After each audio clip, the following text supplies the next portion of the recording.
Guys, magpapakain tayo ng ano guys, pangbagong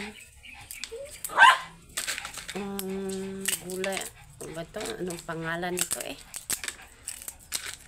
guys, yung mangga, ibig kay dalawang bunga, nalaglag pa.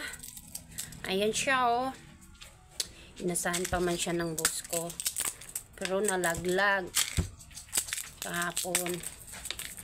So ngayon tatanim ko to para may aanihin tayo sa susunod na buwan. Awan ko kung ilang buwan to matubo guys. So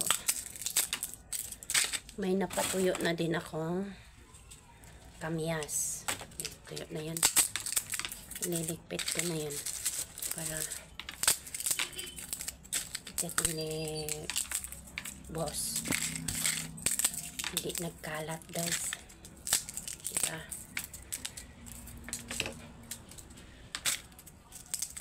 Kailangan kasi iuwi ko, kailangan maayos guys. Anong gagawin nyo pag may isang problema tapos na-track yung pamilya mo sa loob ng bahay? Anong dapat gawin nyo?